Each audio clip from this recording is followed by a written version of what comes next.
अगर अगस्त की गर्मी में आपकी मुर्गियां बार बार मुंह खोलकर हाँप रही हैं, पानी ज्यादा पी रही हैं या बारिश के बाद सुस्त नजर आ रही हैं, तो सिर्फ ठंडा पानी देना काफी नहीं है, क्योंकि अगस्त में गर्मी के साथ जब हवा में नमी और बारिश का सिलसिला शामिल हो जाता है तो मुर्गियों के माहौल में मसला और बढ़ सकता है। लेकिन आज मैं आपको 3 बहुत सस्ती चीजों के बारे में बताऊंगा। इनमें से नॉर्मली 2 चीजें तो आमतौर पर घर के किचन में ही मौजूद होती हैं, जबकि तीसरी चीज बाजार से बहुत कम कीमत में मिल जाती है। और सबसे अहम बात यह है कि आपको यह भी बताऊंगा कि इन्हें किस तरह और कितनी मिकदार में इस्तेमाल करना है। तो दोस्तों, सबसे पहले आता है ताजा पुदीना। क्योंकि देखें, पुदीना जो है वो गर्मियों में घरों में तकरीबन आमतौर पर मौजूद ही होता है, और अगर आपके पास ताजा पुदीना है तो इसे मुर्गियों की खुराक में थोड़ी मिकदार में शामिल करना है। इसका तरीका बहुत ज्यादा आसान है। पुदीना को अच्छी तरह आपने धो लेना है और इसके बाद थोड़ी देर सुखा लेना है ताकि इस पर अज़ाफ़ी पानी जो है वो खत्म हो जाए, और फिर पुदीना को बारीक काट कर मुर्गियों की फीड में शामिल करना है थोड़ी मिकदार में। यानी कि पहले इसको धोना है, खुश्क करना है, फिर बारीक काट कर थोड़ी मिकदार में जो आप इनको डेली फीड दे रहे हैं उसमें शामिल कर देना है। मिसाल के तौर पर अगर आप एक छोटे ग्रुप वाली मुर्गियों को खुराक दे रहे हैं, 10-12 मुर्गियां हैं, तो 1 मुट्ठी पुदीना काफी है। मकसद ये नहीं है कि खुराक का बड़ा हिस्सा पुदीना बना देना है, ऐसा नहीं करना। आप इसे रोजाना बड़ी मिकदार में देने के बजाय हफ्ते में सिर्फ 2 से 3 मरतबा इस्तेमाल कर सकते हैं। और एक बात बहुत ज्यादा जरूरी है, अगर पुदीना गला सड़ा हुआ है, बदबूदार है और इस पर फफूंदी वगैरह लगी है तो आपने मुर्गियों को हरगिज नहीं देना। कोशिश करना है कि आपने डेली लेके आना है, या एटलीस्ट फ्रिज में रख के 2-1 दिन के लिए इस्तेमाल कर सकते हैं।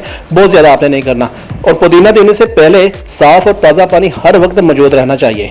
अब आते हैं दूसरी चीज की तरफ, और ये भी ऐसी है जो अक्सर घरों के किचन में मौजूद होती है, और वो है सौंफ। अब देख लेना है आपने कि किस किस तरह इस्तेमाल करना है। यहां भी एक गलती आपने बिल्कुल नहीं करनी। सौंफ को मुर्गियों की पूरी खुराक कभी भी नहीं बनाना, बल्कि सिर्फ थोड़ी मिकदार में इस्तेमाल करना है।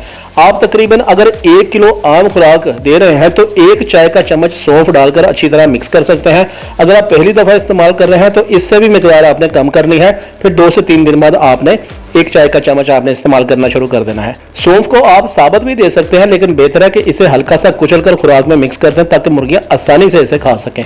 लेकिन दोस्तों, एक बात गौर से सुन लें कि अगर आपकी मुर्गी बीमार है, उसे सांस वगैरह का मसला ऑलरेडी हो चुका है, शदीद सुस्ती है या मुसलसल हाँप रही है, तो फिर सिर्फ सौंफ और पुदीना पर आपने इंसार नहीं करना। पहले उस बीमारी का ट्रीटमेंट करना है। बेसिकली ये चीजें बीमारी आने से पहले पहले देनी है ताकि बीमारी ना आ सके।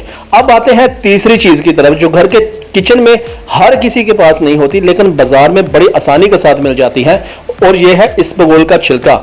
इसबगोल अब बुनियादी तौर पर फाइबर का बेहतरीन जरिया होता है, इसलिए इसे किसी बीमारी की दवाई या मुर्गियों के जिस्म से नमी निकालने वाली चीज समझना दुरुस्त नहीं है।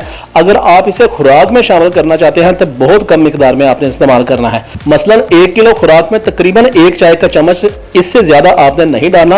और उसी तरह पहली मरतबा अगर आप दे रहे हैं तो फिर कम मिकदार से शुरू करना है।